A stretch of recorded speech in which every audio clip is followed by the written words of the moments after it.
दोस्तों हमने आज टॉपिक लिया है क्वाड्रेटिक इक्वेशन क्लास 10 का। तो हमें पूछा गया है कि ये x+1 bracket square is equal to 2 into bracket x-3 ये क्वाड्रेटिक इक्वेशन है क्या नहीं है। तो अगर हम इसको ओपन करते हैं तो क्वाड्रेटिक इक्वेशन जो भी होता है उसका जनरल फॉर्म होता है ax² plus bx plus c equal to 0। अगर आपके पास इस फॉर्म में, यानी कि देखिए इस केस में क्या है कि जो x की पावर है अगर मिनिमम 2 आ जाए, अगर उस किसी भी इसमें मैक्सिमम, यानी कि मैक्सिमम अगर 2 आ जाए तो ये क्वाड्रेटिक इक्वेशन हो जाएगा। अगर हम इस ब्रैकेट को ओपन करते हैं तो ये हो जाएगा x² plus 2x plus 1 equal to, इसको हम ब्रैकेट को ओपन करते हैं हो जाएगा 2x माइनस 6। तो ये पूरी की पूरी टर्म जो है हम यहाँ लेफ्ट हैंड साइड लाएंगे तो ये हो जाएगा x² plus 2x plus 1 minus 2x और फिर प्लस 6 इक्वल टू 0। तो ये हो जाएगा x², 2x से 2x गया और ये हो गया प्लस 1 और प्लस 6, तो ये हो गया प्लस 7। तो देखिए इसमें क्या है कि मिनिमम जो x की पावर 2 है वो तो टर्म है, बट इसमें कौन सी टर्म नहीं है कि जो x की पावर 1 है। तो हम इसको ऐसे भी लिख सकते हैं x² plus 0x plus 7 equal to 0। तो देखिए इस केस में क्या है कि जिसमें मिनिमम ये पावर है x की पावर 2 है, तो वो टर्म अगर है तो ये क्वाड्रेटिक इक्वेशन हो जाएगा। तो उस रूल के हिसाब से तो ये जो है हमें जो दिया था equation x+1 bracket square equal to 2 into bracket x-3, तो ये क्या हो जाएगा, ये क्वाड्रेटिक इक्वेशन हो जाएगा। हमने सेकंड नंबर का प्रॉब्लम लिया है, तो इसमें हमने पहले bracket x-2, second bracket x+2 which is equal to x-1 and into second bracket x+3। तो हमें पूछा गया है कि ये जो इक्वेशन है क्वाड्रेटिक इक्वेशन है कि नहीं। तो अगर हम इसको ओपन करके यहाँ लिखते तो ये हो जाएगा x इंटू x+2, यानी कि यहाँ से हमने यहाँ मल्टीप्लाई किया और -2, यहाँ -2 से हमने इस ब्रैकेट को मल्टीप्लाई किया तो ये हो जाएगा x+2। वैसे ही अगर हम यहाँ से इस ब्रैकेट को मल्टीप्लाई करते हैं तो ये हो जाएगा x into x+3 -1 into x+3। अगर ब्रैकेट ओपन करने के बाद अगर हम यहाँ लिखें तो ये हो जाएगा x² plus 2x minus 2x minus 4 is equal to x² plus 3x minus x minus 3। तो देखिए एक्चुअली क्या है कि इसका अगर हम टोटल करते हैं तो हो जाएगा x² या 2x से 2x कट हो गया, 2x से 2x कट हो गया, तो ये हो गया x² minus 4 is equal to, ये हो जाएगा x², यहाँ एक्चुअली सम करते तो हो जाएगा प्लस 2x माइनस 3। तो यानी कि यहाँ क्या हो गया कि अगर हम पूरी इसको इस पूरे राइट हैंड साइड को लेफ्ट हैंड साइड को लाते हैं तो हो जाएगा x² minus 4 minus x² minus 2x plus 3 equal to 0। तो यहाँ x² से x² कट रहा है तो ये हो रहा है -2x माइनस 1 इक्वल टू 0। अगर इस पूरे इक्वेशन को अगर हम -1 से मल्टीप्लाई करते तो हो जाएगा 2x प्लस 1 इक्वल टू 0। इस इक्वेशन को क्या हमने पूरे -1 से मल्टीप्लाई किया। देखिए अभी हमारे पास जो भी टर्म बची है तो ये है 2x प्लस 1। इसमें क्या है x² की टर्म नहीं है, तो इसमें x² की टर्म नहीं है तो एक्चुअली इसमें सिर्फ x की पावर 1 है। तो ये क्या हो जाएगा, ये हमारा लीनियर इक्वेशन है, तो ये हमारा क्वाड्रेटिक इक्वेशन नहीं है। तो ये हमें पूछा गया था कि ये क्वाड्रेटिक इक्वेशन है कि नहीं है, तो नहीं, ये क्वाड्रेटिक इक्वेशन नहीं है। हमें इसमें पूछा गया है कि x² इक्वल टू 4 जो है, तो ये इक्वेशन जो है वो क्वाड्रेटिक इक्वेशन है कि नहीं। तो अगर हम इसको 4 को अगर लेफ्ट हैंड साइड लाएंगे तो ये जाएगा x² minus 4 is equal to 0। तो इसमें मान लीजिए x का टर्म नहीं है तो हम ऐसे लिख सकते हैं x² plus 0x minus 4 equal to 0। अगर हम इसको जनरल फॉर्म के साथ कंपेयर करते हैं तो जनरल फॉर्म होता है क्वाड्रेटिक इक्वेशन का ax² plus bx plus c equal to 0। तो अगर हम इसके साथ कंपेयर करें तो हमारे पास a का वैल्यू आ जाएगा 1, b की वैल्यू आ जाएगी 0 एंड c की वैल्यू आ जाएगी -4, और इसमें x² का टर्म भी अवेलेबल है। तो यस, तो ये जो हमें गिवन इक्वेशन है x² इक्वल टू 4, तो ये क्या है, एक क्वाड्रेटिक इक्वेशन है। हमने प्रॉब्लम नंबर 4 लिया है, तो प्रॉब्लम नंबर 4 में हमें पूछा गया है कि ये जो इक्वेशन दिया है x² plus 3x plus 1 is equal two into bracket x-2 का ब्रैकेट का स्क्वायर, तो ये क्वाड्रेटिक इक्वेशन है कि नहीं। तो अगर हम इसको ओपन करते हैं तो ओपन करने के बाद मिल जाएगा हमें value x² plus 3x plus 1 is equal to x² minus 2x plus 4। तो हमने ब्रैकेट को ओपन किया, ये पूरी के पूरे टर्म को हम लेफ्ट हैंड साइड लेके जाएंगे तो हो जाएगा x² plus 3x plus 1 minus X square plus 2x minus 4 equal to 0। तो यहाँ एक्स स्क्वायर से एक्स स्क्वायर कट गया, तो यहाँ क्या हो गया 3x प्लस 2x से हो जाएगा 5x, और ये +1 माइनस 4 ये हो जाएगा -3 इक्वल टू 0। तो इस केस में क्या है कि हमारे पास कौन सा इक्वेशन नहीं है, तो हमारे पास जो टर्म है एक्स स्क्वायर का, तो वो एक्स स्क्वायर का टर्म अवेलेबल नहीं है। तो क्वाड्रेटिक इक्वेशन का मिनिमम टर्म होना चाहिए, एक्स जो जनरल फॉर्म है वो है x square plus b x plus c. तो देखिए इसमें क्या है कि अगर ये जो टर्म है एटलीस्ट उसमें मिनिमम एक टर्म होनी चाहिए कि जिसकी पावर 2 है, तो इसमें बिल्कुल भी वो ये टर्म नहीं है। तो ये क्या है, एक लीनियर इक्वेशन है। तो जिस भी इक्वेशन में अगर आपके पास मान लीजिए फॉर एग्जांपल अगर हम प्रॉब्लम नंबर 5 लेते हैं, प्रॉब्लम नंबर 5 में लेते हैं, अगर पास मान लीजिए सिर्फ हमने लिया एक्स स्क्वायर इक्वल टू 0, तो अगर हमें पूछा गया कि ये भाई लीनियर इक्वेशन है कि नहीं, yes it is a linear equation, क्योंकि हम इसको ऐसे भी लिख सकते हैं X square plus 0 X plus 0 equal to 0। तो इस केस में क्या है, इस केस में ये एक हमारा क्वाड्रेटिक इक्वेशन बन जाएगा। हमने प्रॉब्लम नंबर 6 लिया है। इसमें प्रॉब्लम है the product of 2 consecutive positive integer is 306, find the integers. तो अगर हम लेट करते हैं कि पहले पॉजिटिव इंटीजर है अगर आपका x, तो उसका कंसेक्यूटिव जो नंबर हो जाएगा वो हो जाएगा x प्लस 1। तो अगर हम इन दोनों का प्रोडक्ट करते हैं जो भी हमें गिवन है, तो ये हो जाएगा x और इंटू ब्रैकेट x प्लस 1, उसका प्रोडक्ट कितना दिया है हमें 306 दिया है। तो यानी कि हमें अगर इसको सॉल्व करते तो हो जाएगा X square plus X plus X equal to 306 आया है। तो यानी कि हमें मिल गया है वैल्यू, अगर मैं 306 को लेफ्ट हैंड साइड लाता हो जाएगा X square plus X minus 306 equal to 0। हमें क्या करना है, हमें इस केस में जो भी ऐसे नंबर ढूंढने हैं, अगर हम इसके 306 के फैक्टर निकालें तो ये आ जाएंगे 2 2 1 2 2 5।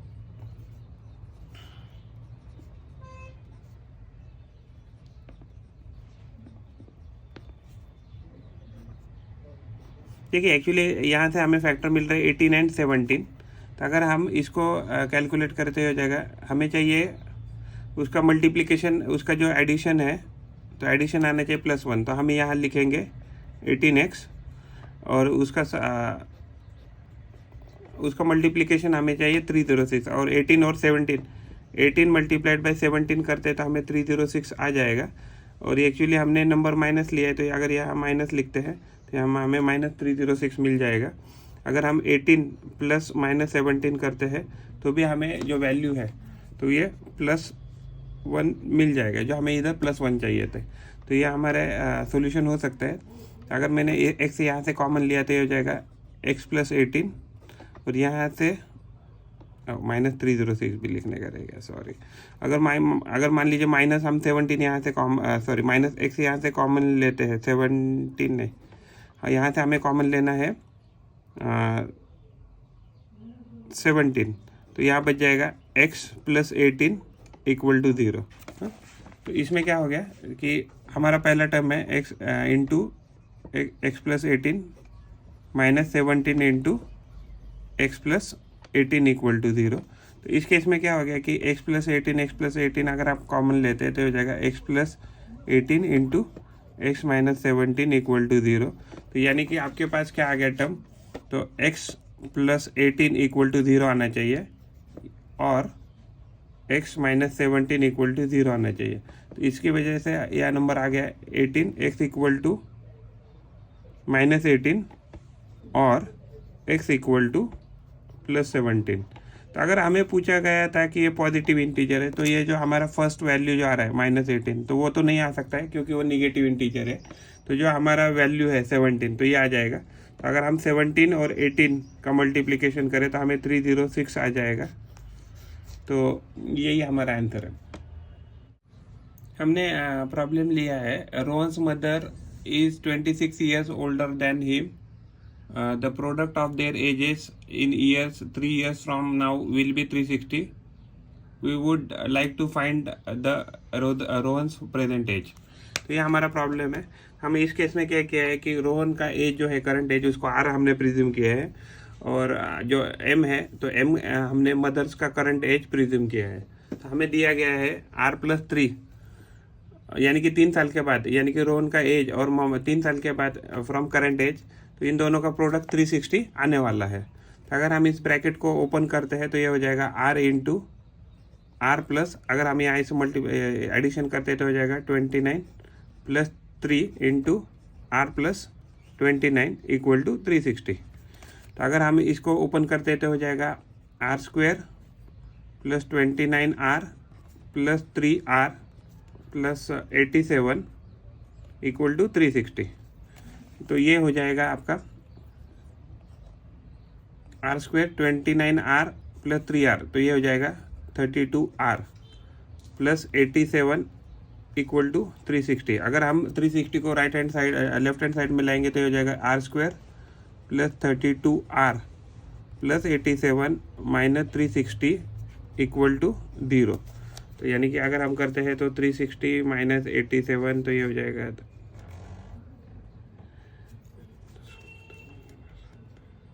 273 आ जाएगा। तो ये क्या आ जाएगा 273, तो ये आ जाएगा आर स्क्वायर प्लस 32 आर, और इन दोनों का कैलकुलेशन के बाद वैल्यू आ जाएगा माइनस 273 इक्वल टू 0।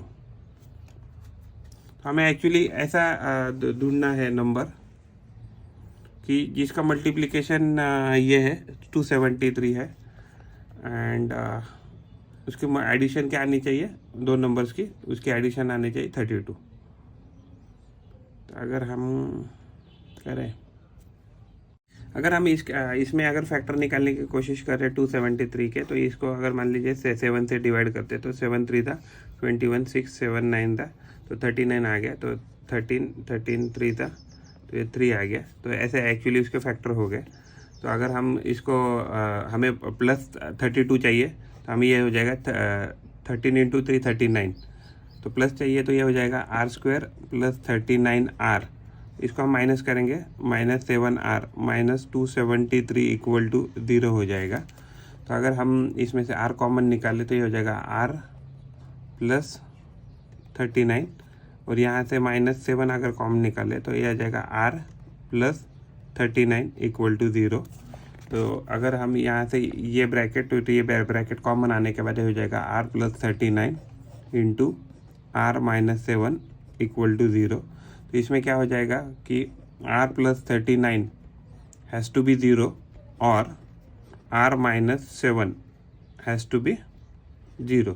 तो यहाँ हमारा r का वैल्यू आ रहा है माइनस 39, लेकिन एक्चुअली ये एज है तो माइनस नहीं आ पाएगा, और यहाँ आ जाएगा r का वैल्यू प्लस 7। अगर हम यहाँ से अगर देखें तो हमें ये समझ में आ रहा है कि जो रोहन है, रोहन का एज आ जाएगा 7, तो रोहन का एज आ जाएगा यहाँ से 7 ईयर्स, और उसकी जो मदर है तो मदर का एज अभी करंट देखे तो कितना है 26 प्लस आर, तो ये हो जाएगा 26 plus 7 is equal to 33 years. तो ये हमारा सॉल्यूशन है। हमने ये प्रॉब्लम लिया है 2x square plus X minus 6 equal to 0। तो इसके हमें रूट्स निकालना है। तो रूट्स निकालने के लिए एक्चुअली क्या होता है कि अगर हम उसको कंपेयर करें quadratic equation general form ax square plus bx plus c के साथ, तो हमारे पास आ रहा है a is equal to 2, b is equal to 1 and c is equal to minus 6। तो अगर हम इसको कंपेयर करें तो अगर मान लीजिए जो भी हमारे रूट रहते हैं तो रूट की जो सम आएगी अल्फा प्लस बीटा, उसकी वैल्यू आती है माइनस बी डिवाइडेड बाई ए। तो माइनस बी अगर करते हैं तो इसकी वैल्यू है -1, और यहाँ ए की वैल्यू है 2। तो ये जो सम जो है तो उसका आना चाहिए -12। अगर हम उसकी प्रोडक्ट की रूट बात करें अल्फा इंटू बीटा, मान लीजिए अल्फा और बीटा हमने क्या लिया है, यहाँ रूट लिए है इस इक्वेशन के, तो अल्फा इंटू बीटा क्या आना चाहिए, तो ये आना चाहिए सी डिवाइडेड बाई ए। तो सी कितना है हमारा -6, ए हमारा 2, तो ये वैल्यू आनी चाहिए हमारी -3। तो हमारे एक्चुअली हमें ऐसे दो नंबर ढूंढने हैं कि जिसकी सम आ रही है -12 और जिनका मल्टीप्लिकेशन आ रहा है -3। तो अगर हम इस इक्वेशन को मान लीजिए जो हमारा पहला इक्वेशन है 2x square plus X minus 6 equal to 0 है, अगर हम इसको डायरेक्टली 2 से डिवाइड करते हैं तो ये आ जाएगा 2 से डिवाइड करने के बाद X square plus X by 2 minus 6 by 2 equal to 0। तो ये क्या आ जाएगा X square plus X by 2 minus 3 equal to 0। तो ये हमारा ऐसा आ गया है इक्वेशन। तो इससे तो शायद नहीं हो पाएगा, ये थोड़ा सा कॉम्प्लेक्स हो जाएगा। तो यहाँ से अगर हम निकालें इस इक्वेशन को लेके, तो इस इक्वेशन को लेके निकाले तो हमें क्या करना है, 2x² + x - 6 = 0। तो हमें दोनों का मल्टीप्लिकेशन कितना चाहिए, मल्टीप्लिकेशन चाहिए -12 और एडिशन चाहिए हमें +1। तो ऐसे नंबर कौन सा है कि जिसका मल्टीप्लिकेशन -12 और एडिशन +1 आएगा, तो ये नंबर हो जाएंगे 3 और 4। अगर हम दोनों का एडिशन करें तो ये +4 लेना चाहिए, -3 लेना चाहिए। अगर हम डाल के देखते तो ये हो जाएगा 2x² + 4x - 3x - 6 = 0। तो यानी कि क्या हो जाएगा कि अगर ये दो ब्रैकेट से हम क्या निकाल सकते हैं कॉमन, तो 2x, तो 2x कॉमन निकालेंगे तो यहाँ बच गया x, यहाँ बच गया 2। अगर यहाँ से -3 कॉमन लिया तो ये हो जाएगा x + 2 यहाँ रह गया। तो यानी कि आपके पास नंबर आ गया है। अगर यहाँ से भी हम x + 2 और यहाँ से x + 2 कॉमन निकालते हैं तो ये हो गया 2x - 3 = 0। तो इस केस में क्या हो जाएगा, आपकी x + 2 की वैल्यू 0 आनी चाहिए और 2x - 3 की वैल्यू 0 आनी चाहिए। अगर पहले इक्वेशन के साथ देखा तो x की वैल्यू आ रही है -2। अगर हम दूसरे इक्वेशन की बात करते तो यह जाएगा 2x = 3, तो x = 3/2। तो यह हमारा सॉल्यूशन आना चाहिए। तो x = -2 और x = 3/2 ऐसे दो नंबर है कि जो इस इक्वेशन में डालेंगे, इस इक्वेशन में 2x² + x - 6 इसमें डालेंगे तो हमें क्या मिलेगी, इसकी वैल्यू, हमें इसकी वैल्यू 0 मिल जाएगी। तो ये हमारे सोल्यूशन थे। हमने प्रॉब्लम नंबर 9 लिया है, तो इसमें हमने लिया इक्वेशन x² - 3x - 10 = 0। तो इसमें क्या है कि हमें ऐसे दो नंबर ढूंढने हैं कि जिसकी मल्टीप्लिकेशन आ जाएगी -10 और अगर हम उसकी एडिशन करते तो हो जाएगा -3। तो अगर हम ऐसे नंबर ढूंढे तो ये नंबर आ जाएंगे 5 और 2, इनका मल्टीप्लिकेशन तो 10 आ रहा है। तो 10 आने के बाद अगर हम इसको 5 को माइनस लिखते हैं तो -5 + 2 -3 आ जाएगा। तो ये हमारे सोल्यूशन हो सकता है। तो हम डाल के देखते हैं, x² - 5x + 2x - 10 = 0। तो अगर हम यहाँ से x कॉमन लेते हैं तो ये हो जाएगा x - 5 और यहाँ से 2 कॉमन लेते हैं तो हो जाएगा x - 5 = 0। तो अगर यहाँ से x - 5 अगर कॉमन निकालते हैं तो ये हो जाएगा x - 5 × x + 2 = 0। तो अगर हम यहाँ से आगे जाके ये हो जाएगा x - 5 = 0 और x + 2 = 0। जब भी आपके दो ब्रैकेट मल्टीप्लिकेशन में 0 वैल्यू दे रहे हैं तो इसका मतलब है आइदर उसमें से मिनिमम एक जो ब्रैकेट है वो उसका वैल्यू 0 आना चाहिए। तो हमें यहाँ से आ रही है वैल्यू x = 5 और यहाँ से आ रही है x = -2। तो ये हमारे सॉल्यूशन है इस इक्वेशन के। हमने प्रॉब्लम नंबर 10 लिया है, 2x² - x + 1/8 = 0। हमें इसमें पूछा गया है कि इसके सॉल्यूशंस बताए। तो सॉल्यूशन बताने के लिए क्या है कि हम इस पूरे इक्वेशन को 8 से मल्टीप्लाई करेंगे। तो 8 से मल्टीप्लाई करने के बाद ये क्या हो जाएगा, 16x² - 8x + 1 = 0। तो अभी हमको क्या करना है, इसका जो मल्टीप्लिकेशन है, तो मल्टीप्लिकेशन क्या होता है, ये AC होता है, AC।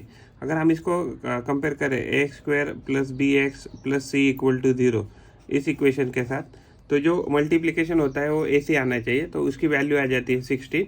अगर हम एडिशन करें उनके रूट की, तो रूट का वैल्यू कितना आना चाहिए, -8 आना चाहिए। तो हमें ऐसे दो नंबर ढूंढने की जिनका मल्टीप्लिकेशन 16 आ रहा है और उनका एडिशन करने से -8 आ रहा है वैल्यू। तो अगर हम नंबर देखें तो 4 और 4 को लेते तो उसका मल्टीप्लिकेशन हमें 16 आता है। अगर ये दोनों नंबर अगर हमने माइनस के टर्म में पकड़े और -4 करेंगे तो -8 आ जाएगा। तो ये हमारा सोल्यूशन हो सकता है। तो अगर हम ये इसमें इक्वेशन में डालेंगे तो ये हो जाएगा 16x², -8x को लिखेंगे हम -4x + 1 = 0। तो इसमें मान लीजिए 4x अगर हमने कॉमन लिया तो ये हो जाएगा 4x होने के बाद ये हो जाएगा 4, यहाँ आ जाएगा x माइनस यहाँ 1 बचेगा और यहाँ से -1 कॉमन लेते हैं तो यहाँ बचेगा 4x - 1 = 0। तो अगर इस इक्वेशन में मान लीजिए यहाँ से ये टर्म और यहाँ से ये टर्म अगर कॉमन आती है 4x - 1, तो यहाँ बच जाएगा 4x और यहाँ बच जाएगा -1 = 0। तो एक्चुअली क्या है कि इसमें से दोनों में से दो ब्रैकेट में से मिनिमम एक ब्रैकेट तो 0 होना चाहिए। तो ये जाएगा 4x - 1 = 0। तो आपकी वैल्यू आ जाएगी 4x = 1। तो अगर दोनों को 4 से डिवाइड करते हैं तो x आएगा हमारा वैल्यू 1/4। सेम वैसे ही अगर हम यहाँ देखते हैं 4x इज इक्वल टू 1 अगर करते हैं, दोनों को 4 से डिवाइड करते हैं, 4 से 4 गया तो x इज इक्वल टू 1/4। तो ये हमारे 1/4 ये एक्चुअली इक्वल रूट्स आ गए हैं हमारे इस इक्वेशन में। प्रॉब्लम नंबर 11 लिया है। तो प्रॉब्लम नंबर 11 में हमें पूछा है कि ये जो इसका सॉल्यूशन निकालना है तो वो निकालिए बाई कंप्लीटिंग स्क्वायर मेथड करके। तो अगर हम इसको कंप्लीटिंग स्क्वायर मेथड से इसको सॉल्व करते हैं तो हम इसको लिख सकते हैं, अगर हम इसको पूरी इक्वेशन को 2 से डिवाइड करेंगे तो हो जाएगा 2a² / 2 + x/2 - 4/2 = 0। तो हमारे पास में वैल्यू आ जाएगा x² + x/2 - 2 = 0। तो अगर हम ये जो मिडल टर्म रहता है तो इसको आपको क्या करना है, इसका आपको स्क्वायर करना है। तो आप इसको लिख सकते हैं x² + x × 1/2 - 2 = 0। तो ये जो भी टर्म आता है तो इसको स्क्वायर अगर आप उसमें ऐड और मल्टीप्लाई करते हैं तो आपको क्या हो जाएगा, आपको एक कंप्लीट स्क्वायर मिल जाएगा। तो ये हम इसको अगर इसको लिखेंगे x² + x/2 + 1/4 - 1/4, हमने क्या किया, प्लस और माइनस किया, इस टर्म को -2 = 0 किया है। तो इसका वैल्यू आ जाएगा x + 1/2 का ब्रैकेट स्क्वायर, यानी कि ये जो 3 टर्म है अगर इसको देखेंगे तो ये किसका स्क्वायर है, तो x + ½ का स्क्वायर है। अगर ये जो दूसरे नंबर बचे -1/4 - 2 = 0, अगर हम यहाँ उसके अलग कैलकुलेशन करते तो ये हो जाएगा 1/4 - 2। अगर एलसीएम लेते हैं तो ये हो जाएगा 4/4 उसका एलसीएम, तो इसकी वैल्यू हो जाएगा -1/4 -8/4, तो ये हो जाएगा -9/4। तो यानी कि ये वैल्यू हो जाएगा x + ½ का ब्रैकेट स्क्वायर -9/4 = 0। तो हमें ये वैल्यू मिल जाएगी x + ½ का ब्रैकेट स्क्वायर = 9/4। तो ये हमारा एक quadratic equation by completing square method ने हमने कंप्लीट किया। इसमें हमें x की अगर वैल्यू ढूंढनी है इस इक्वेशन में तो क्या कर सकते हैं, दोनों साइड में अगर स्क्वायर रूट लेंगे तो ये जाएगा x + ½ का ब्रैकेट स्क्वायर = प्लस और माइनस 3/2, क्योंकि जो 9/4 है अगर उसका स्क्वायर रूट निकालेंगे, तो ये क्या आ सकता है, +3/2 या अदरवाइज -3/2, ये वैल्यू हमें मिल सकती है। यानी कि हमें जो वैल्यू मिली है वो आ गया है x अगर हम प्लस लेते हैं पहले सपोज, तो अगर हम लेते हैं प्लस तो x + ½ = 3/2, ये हमारी पहली वैल्यू है, और x + ½ = -3/2। अगर हम 1/2 को उधर राइट हैंड साइड भेजते हैं तो ये हो जाएगा x = 3/2 - ½ = 2/2 = 1। तो ये हमारा पहला सॉल्यूशन आ गया, x = 1। अगर हम इस केस में भी हाफ को अगर राइट हैंड साइड भेजते तो ये हो जाएगा x = -3/2 - ½ = -4/2 = -2। तो x की वैल्यू आ गई -2। तो ये हमारे सॉल्यूशन है x = 1 एंड x = -2। जो भी हमें इक्वेशन मिला था 2x² + x - 4 by completing square method से हमने इसका वैल्यू ढूंढ लिया। a² + bx + c = 0, ये एक क्वाड्रेटिक इक्वेशन होता है। अगर हमें जब भी इसके रूट निकालने हैं तो इसकी वैल्यू आ जाती है x = -b + और माइनस b² - 4ac / 2a। तो जहाँ कहीं भी b² - 4ac की वैल्यू अगर आपकी ग्रेटर देन 0 आ रही है तो ये रूट कैसे आएंगे, रियल एंड डिस्टिंक्ट आएंगे, रियल एंड डिस्टिंक्ट। अगर मान लीजिए b² - 4ac है, उसकी वैल्यू अगर 0 आ रही है तो ये रूट्स कैसे आएंगे, रियल एंड इक्वल आएंगे। लेकिन अगर मान लीजिए अगर आपके पास कोई केस आ गया जिसमें b² - 4ac का वैल्यू इज लेस देन 0 है, तो इस केस में क्या है, ये इमेजिनरी रूट है। तो यानी कि इसके आप रूट्स निकाल नहीं पाएंगे। तो एक्चुअली ये मेजर कंसेप्ट है कि जो क्वाड्रेटिक इक्वेशन के रूट निकालने की जो मेथड होती है, तो ये जो वैल्यू है इसको डिस्क्रिमिनेंट ऐसे कहते हैं। तो डिस्क्रिमिनेंट की वैल्यू अगर मान लीजिए ग्रेटर देन 0 है तो रियल एंड डिस्टिंक्ट रूट मिलेंगे, इक्वल टू 0 है तो रियल एंड इक्वल रूट मिलेंगे, and B square minus 4ac का वैल्यू अगर 0 से कम है तो आपको इमेजिनरी रूट मिलेंगे, यानी कि आप उसके रूट नहीं निकाल सकते हैं।